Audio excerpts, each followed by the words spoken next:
Hi అండి, నమస్తే. Welcome to Food Roundup. ఈ రోజు మనం చిక్కుడుగాయ నిలవ పచ్చడి ఎలా తయారు చేసుకోవాలో చూద్దాం. ఇంతవరకు మనం చిక్కుడుగాయలతో కూర చేసుకున్నాము, ఫ్రై చేసుకున్నాము. ఇప్పుడు ఇవి పచ్చళ్ళ జాబితాలో కూడా చేరిపోయాయి. కొలతలను సరైన పద్ధతిలో తీసుకుని ఈ చిక్కుడుగాయ పచ్చడి తయారు చేసుకున్నట్లయితే చాలా అంటే చాలా బాగుంటుందండి. ఇంకా ఆలస్యం చేయకుండా రెసిపీని స్టార్ట్ చేసేద్దాం. ఇవి 1/2 కిలో చిక్కుడుగాయలండి. ఇలా గింజ పట్టిన కాయలను తీసుకోండి. అలాగే నాటు చిక్కుడులైతే ఈ పచ్చడి చాలా బాగుంటుంది. ఈ చిక్కుడుకాయలకున్న అటు ఇటు నారను తీసేసుకుందాం. ఇలా అన్ని చిక్కుడుకాయలకున్న కాడను తీసేసుకోవాలి. తరువాత వీటిని శుభ్రంగా కడిగి పొడి బట్టతో తడి లేకుండా తుడుచుకుని 5 నిమిషాల పాటు ఎండలో కానీ ఫ్యాన్ కాడ కానీ ఆరబెట్టుకోవాలి. తడి ఉంటే పచ్చడి తొందరగా పాడవుతుంది కాబట్టి తడి లేకుండా చూసుకోవాలి. ఈ విధంగా రెడీ చేసి పెట్టుకోవాలి. ఇప్పుడు వీటిని ఆయిల్లో ఫ్రై చేసుకోవాలి. స్టవ్ మీద పాన్ పెట్టుకుని అది హీట్ అయిన తర్వాత 2 స్పూన్ల ఆవాలు, 1/2 స్పూన్ మెంతులు వేసుకుని వేయించుకోవాలి. ఇవి మాడిపోకుండా చూసుకోండి. ఇవి దోరగా వేగి మంచి సువాసన వస్తున్నప్పుడు బయటకు తీసేసుకోవాలి. తరువాత ఇదే పాన్ లో 1 కప్పు నూనె పోసుకుని వేడి చేసుకోవాలి. అంటే ఇది దాదాపుగా 100 గ్రాములు ఉంటుంది. ఆయిల్ కాస్త హీట్ అయిన తర్వాత రెడీ చేసి పెట్టుకున్న చిక్కుడుకాయలు వేయించుకుందాం. ఈ చిక్కుడుకాయలను అటు ఇటు కలుపుకుంటూ నెమ్మదిగా వేయించుకోవాలి. ఇవి విడిపోకుండా చూసుకోండి. చిక్కుడుకాయలు బాగా వేగవలసిన అవసరం లేదు. పచ్చి పోయేంత వరకు వేగితే సరిపోతుంది. ఇవి వేగడానికి దాదాపుగా 5 నుండి 10 నిమిషాల సమయం పడుతుంది. ఈ విధంగా వేగిన తరువాత బయటకు తీసేసుకోవాలి. ఇప్పుడు ఇదే పాన్ లో 1 కప్పు చింతపండు గుజ్జు వేసుకుందాం. ఇది దాదాపుగా 50 గ్రాములు ఉంటుంది. ఈ చింతపండు గుజ్జును ఆయిల్లో బాగా వేగనివ్వండి. ఈ చింతపండు గుజ్జు వేగడానికి 10 నిమిషాల సమయం పడుతుంది.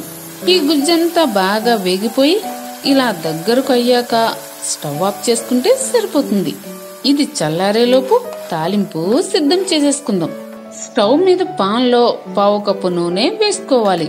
ఇది హీట్ అయిన తర్వాత 1/2 స్పూన్ ఆవాలు, 10 వెల్లుల్లి రెబ్బలు, 4 ఎండుమిరపకాయ ముక్కలు, 2 రెబ్బల కరివేపాకు వేసుకుని వేయించుకోవాలి. ఇదంతా బాగా వేగిపోయిన తర్వాత 1/2 స్పూన్ పసుపు వేసుకుని కలుపుకోవాలి. తాలింపు రెడీ అయిపోయింది. ఇక ఆలస్యం లేకుండా పచ్చడి కలిపేసుకుందాం. మనం రెడీ చేసి పెట్టుకున్న చింతపండు గుజ్జులో వేయించి పెట్టుకున్న చిక్కుడుకాయలు, కప్పులో సగం కారం అంటే దాదాపుగా 50 గ్రాములండి, 1/2 కప్పు ఉప్పు, మనం రెడీ చేసి పెట్టుకున్న ఆవాలు మెంతులను ఇలా పొడి చేసి వేసుకోవాలి. తరువాత తాలింపు కూడా వేసేసుకుందాం. ఇప్పుడు ఇందులో 1 కప్పు ఆయిల్ వేసుకుని మొత్తం అంతా బాగా కలిసేలా కలుపుకోవాలి. ఈ ఆయిల్ 100 గ్రాములు ఉంటుంది. అలాగే ఉప్పు ఒకేసారి ఎక్కువగా వేసుకోకుండా ముందు కాస్త తక్కువగా వేసుకుని టేస్ట్ చూసి అడ్జస్ట్ చేసుకోండి. ఇలా కలుపుకున్న తర్వాత దీనిని ఒక బౌల్లోకి తీసేసుకుందాం. ఈ పచ్చడిని 2 రోజుల పాటు కదపకుండా బాగా ఊరనివ్వాలి. అప్పుడు చిక్కుడుకాయలకు ఉప్పు, కారం, ఆవపిండి బాగా పడుతుంది. 2 రోజులు గడిచిన తర్వాత మూత తీసి చూస్తే చిక్కుడుకాయలన్నీ బాగా ఊరి ఆయిల్ పైకి వస్తుంది. చూడండి, చిక్కుడుకాయలన్నీ ఇలా బాగా ఊరినాయో. ఇప్పుడు దీనిని వేడివేడి అన్నంలో కలుపుకుని తింటే ఆ రుచి ఎంత బాగుంటుందో మీరే ఊహించుకోండి. అంతేనండి, చాలా సింపుల్ గా ఇలా చిక్కుడుకాయ పచ్చడిని తయారు చేసేసుకోవచ్చు. దీన్ని ఏదైనా జార్లో వేసుకుని తడి తగలకుండా స్టోర్ చేసుకున్నట్లయితే 1 మంత్ వరకు పాడవకుండా నిల్వ ఉంటుంది.